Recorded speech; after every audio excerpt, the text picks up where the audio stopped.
Well, let's get more analysis on this now. Our Foreign Affairs editor, Philip Turle, is with me on set. And Philip, the government there in that soundbite sort of apparently rolling back on those reports that the army is to be deployed here. What do you make of that? Well, that just basically means we're not going to deploy the army yet. So we're going to try and get this sorted out as quickly as we can. Now, what is the government doing? The government says, well, this is true. We do have a problem with delivering petrol supplies, certainly in London and the southeast, but moreover across the rest of the United Kingdom. It's worse in some areas than others, but petrol suppliers, be it Shell, BP and others, are saying that between 50 and 90% of their stations are now suffering from a lack of petrol. So the government's saying, well, we need more lorry drivers, more HGV drivers, that's heavy goods vehicle drivers in the UK, principally because there are about 100,000 vacancies at the moment and they can't be filled, or they're having difficulty filling them. And that has been exacerbated by Brexit and the departure of at least 25,000 European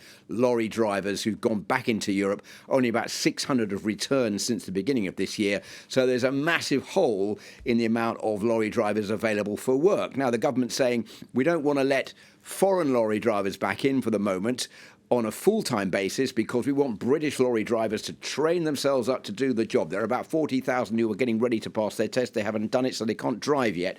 So what we're going to do is we're going to open up the door. We're going to let European lorry drivers back in for a 3-month period, starting in October, ending on Christmas Eve. You can come in, you can get better rates, you can drive lorries, you can deliver Christmas turkeys, and everything will be fine.